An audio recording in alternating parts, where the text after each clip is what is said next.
Hey everybody, welcome back to the Advanced Selling Podcast, the longest running sales training podcast history. I'm Bill Caskey. Bryan Neal here. And I am so glad to have Bryan Neal as my guest today. I'm here. It's been a while. We haven't recorded in a while, and you are kind of a foreign face here. I haven't seen you a little bit, but a foreign face, but not as good as a face of you as you have, Bill. You're looking great. So the listeners, you can't see, but go watch the video. So I said, Bill, did you get a new camera? He's like, no. I go, did you get new lighting? No.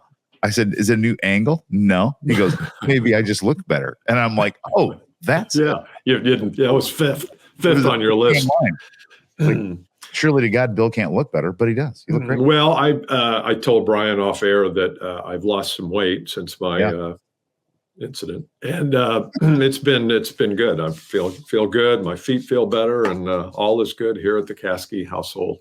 But I'm always experimenting with lights and camera and things like that. Not because I want to look better, although that may be a byproduct of it. Yeah, I'm more interested in how does it look to the eye who is used to watching network TV and watching Netflix and with all the lighting and the noir and the shadows and all that.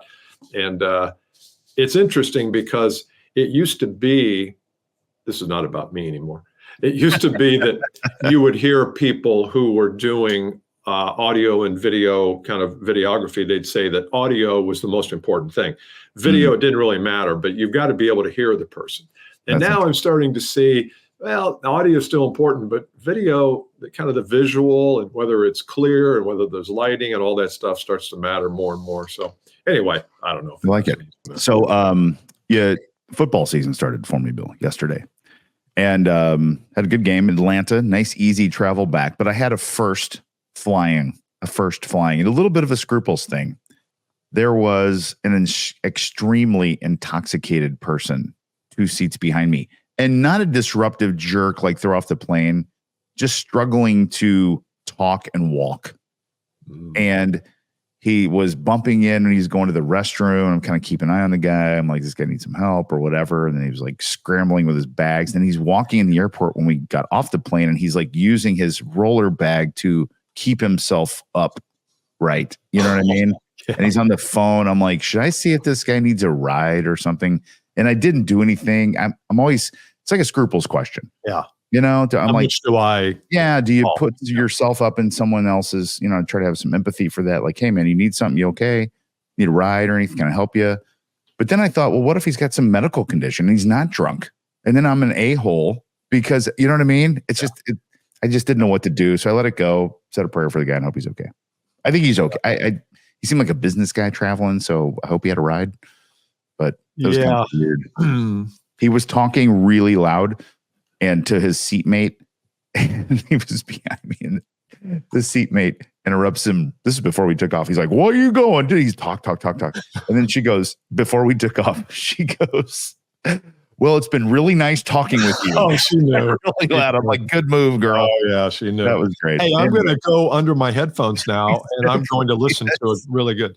Oh, that was funny. Anyway. Well, but that gets back to some of the things that coaches face and managers face too. And that is, when do I tell the truth and when do I hold the truth? Yeah. When do I tell one of my people, hey, you know what?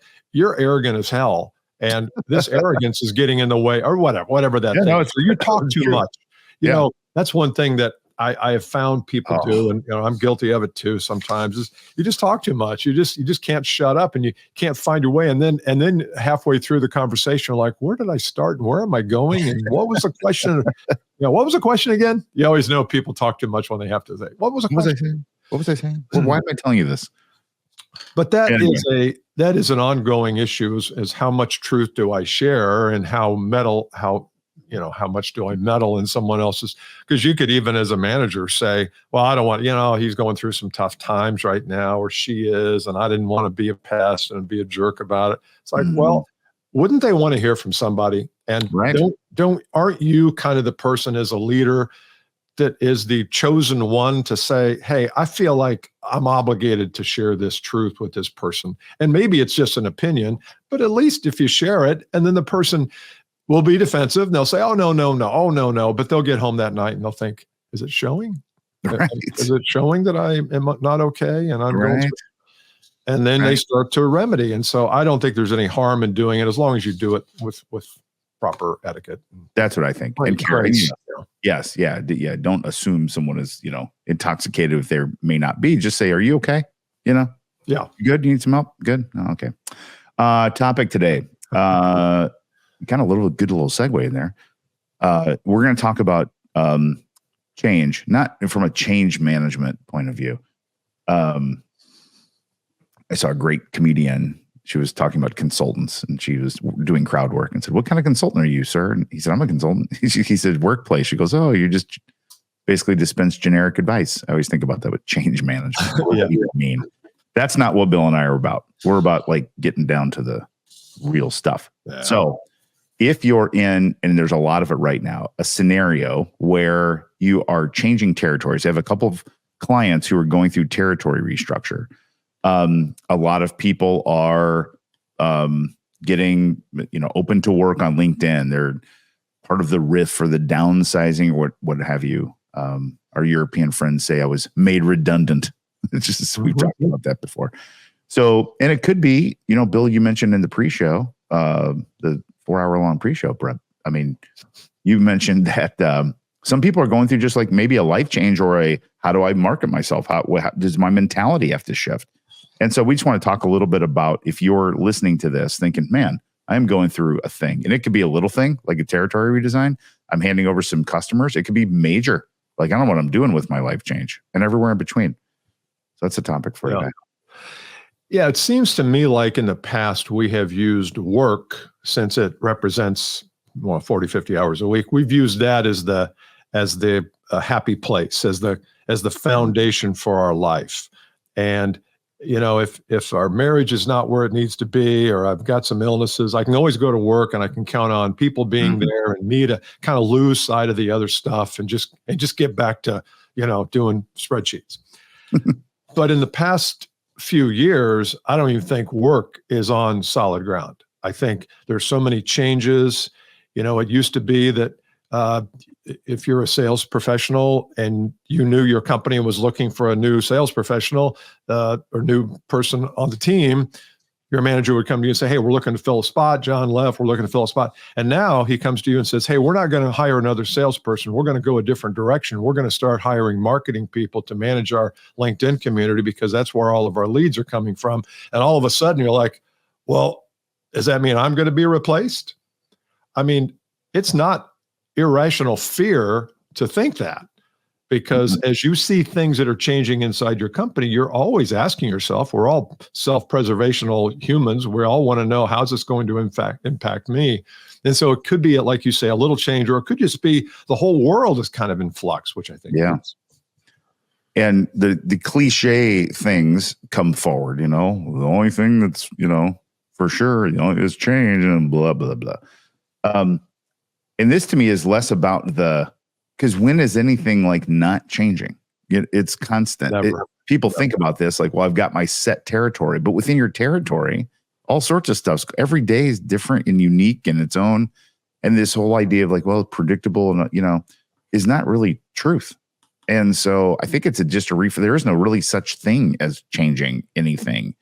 It's just a day-to-day movement forward. That's it.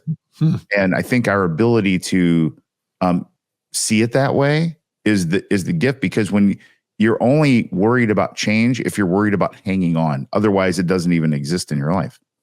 And there's some security in hanging on. Absolutely. This is what you're talking about, right? Absolutely. But it's false security, because someone changes it on your behalf, or a customer leaves. And so I think the first tip I have for a listener here is more of a deep tip, is to just realize that, exactly. Here we go. Deep thoughts with Jack Handy. What a great skit. That's great. Oh my God.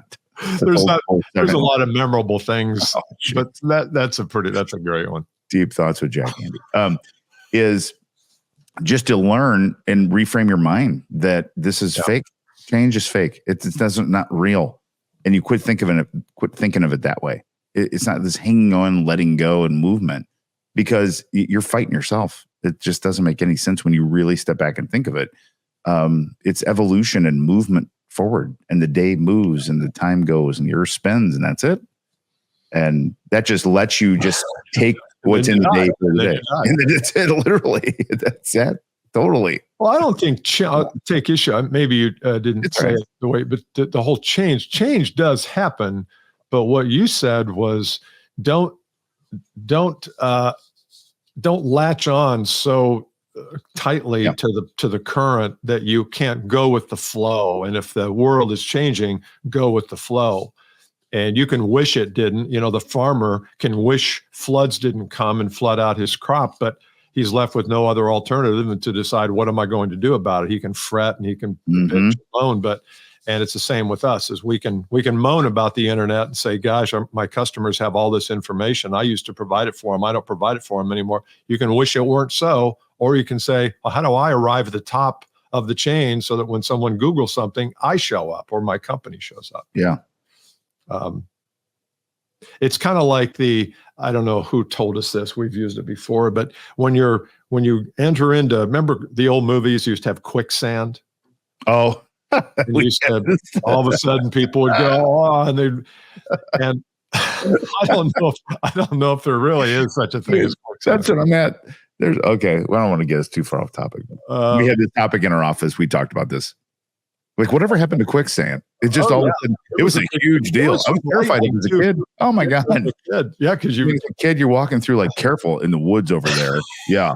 Right over by if you go by like County Road 650, you go into that field, I guess it's quicksand, man. Do not, I guess some kids who came up with the term quicksand. I mean, that is a classic. And then you see out in California where whole subdivisions drop in the trees. So you're like, well, that's kind of a quicksand.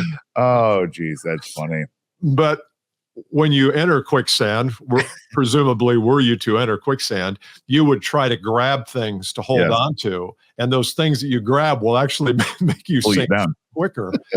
And I think that's the way it is with change, is we seek to grab things and the things we're grabbing are not helping us. The old way, a brochure, we need to grab new things. And those new things are some of the things that we talk about here on the podcast. So I think, so change is inevitable. It's here, it's happening. And then the question becomes, well, how do you navigate it without falling into quicksand and going under and bubbling? And all we see is just some bubbles above where your head was. That's another one too. Remember Stop, Drop, and Roll? Oh, yeah. So we all learned, so you youngsters, Gen Zs and millennials, the Gen Xers and boomers, we learned how to stop, drop, and roll if we ever caught on fire. Like I saw a guy say, I thought at this point in my life I would have caught on fire more times than I have, but I knew what to do. I knew exactly what to do. Hey, it's so funny to me. And it's like that we used to get under our desk during a bomb warning, and then the nuclear proliferation. They're like, nah, it's not good. For a nuclear bomb, you're going to get under your desk with a spelling book on the back of your head, and that's going to save you. Your nuclear bomb goes off. What are we doing? Yeah. It's so funny. So what was our topic? Yeah, we talked about this earlier. So I like the idea of when this thing that in my mind is new to me I got this from Sherry Leviton. She's a sales coach person on LinkedIn. I like her. She said this in a different context, but she said with customers either find their way into your proposal or they find their way out of it. But I love the phrase. So forget the context of it, but the phrase, find your way into it, find your way out of it. I think people, when they have something that in their mind is new, they default to finding their way out of it, why it won't work, how it's going to be more difficult. And I think just having this little thing in your head that goes off, okay, I'm going to work to find my way into this. That's right. It's more difficult, but man, that's where the growth is. Well, I wrote down something that kind of is a distant sister to that, and that is the idea of, can you get ahead of the change instead of reacting to it? Oh. Can you find your way into it? So I've gone down this I don't know, what do you call it? What's it called when you find a podcast you like, and the next thing you know, you're 12 hours in a like binge, rabbit hole. About, and you're going to laugh, about a guy named Jim Jones. Oh, geez. Yeah. Jim Jones was the preacher, I use that term loosely, but he ran the People's Temples and People's Temple, and he was, remember the Kool-Aid, he went down to Guyana and he suicided 900 people. And that's about all I knew about him, other than the fact he was from Indianapolis, which is where our headquarters are. And he was 24th in college. So it was, he started here in Indy. But his story is fascinating because he wasn't always the Kool-Aid guy. I mean, he wasn't the origin of his church and his doctrine and all that, although weird, wasn't bizarre and evil. It really wasn't. He turned that way because he got into drugs and all that. But the point of my story here is that he foresaw what was happening in the world and he got ahead of it. And he got ahead of it by opening up a church in San Francisco. He knew where the radicals were. He knew where his customers were coming from. He read the land. He read the tea leaves, if you will. An old saying, kind of like the ticker. But can you get ahead of this? Can you foresee, well, what's the commercial real estate business going to look like in 5 years? Or what's the SaaS business going to look like? Or what's the training business? I mean, I'm going through that with our company, and I'm sure you are too, is what's the future of training and coaching? Is it high ticket, a lot of labor? Is it low ticket, only digital? Is it a combination? Are salespeople even going to need training in 5 years the way we're doing it now? Because is everything going to AI, and how's that going? So there's a lot of predictions you can make, but that might be a way for you to get out of the reactive world of change and get into being proactive about it by understanding where things are going in your business. I love it. It just popped in my mind. A coffee shop type exercise. People struggle sometimes to look forward. You and I are pretty good at looking forward, kind of wired that way. If you're not good at looking forward, a way to get into that is to look backward. And it's hard to do, but go back to your sales territory or your company or your role 3 years back. So you have to go, it's 2024. Like, what was it like in 2020, 2021? Pandemic, kind of weird. Maybe you can go back even further. But that starts to go, wow, that was then. Now look what I do that's different and unique. And that then say, what now? Let me keep that train going. What is there a theme there? Like, I used to not do anything on LinkedIn. Then I got a LinkedIn profile in 2019. Now I post regularly. I wonder what I'm going to be doing in 2028. I love the idea that really puts your mind in space. Yeah. Because then, and when you do that with full circle back, the change is not a change anymore. It's something that you've already thought through and got. It's not this abrupt, hey, Bill, I've got to talk to you. We're changing your territory. What? It's never rarely. No. Because you're like, okay, that's good. I already saw that coming. I already thought about that. I already was prepared. Like, what if they come to me and give me a national accounts territory? What would that be like? Yeah. You've already thought through it. You've already been there. So that's a good exercise. You've been there mentally, and then the jump from mentally to physical is not that big a deal, as opposed to somebody walking down your office say, hey, I think we're going to reduce force, and you might be you should be ready. I know it's hard to be ready for stuff like that, but as you start to think about what it was in the past, what it was like, and what it's like today, and how that has evolved, and then you start to take it out 3 to 5 years and start to see, and then you can be the generator of those ideas rather than the reactor to those ideas. Then it's definitely not change. Then it's driven growth, control. Right. It's such a different mentality. Yeah. That's a great thing.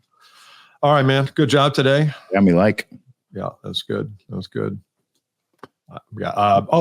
If you, I'm trying to think of a good close here. Clever. Yeah. If you have not downloaded the book, 12 Bold Moves, go to 12boldmoves.com and download that. It's some of the content that came from the Insider program, which we're going to be doing another session in October. I don't know the exact date yet, but if you haven't joined Insider, make sure you do. It's an awesome program. Strong recommendation. All right. Yeah. All right. See you next time. Bye. Bye.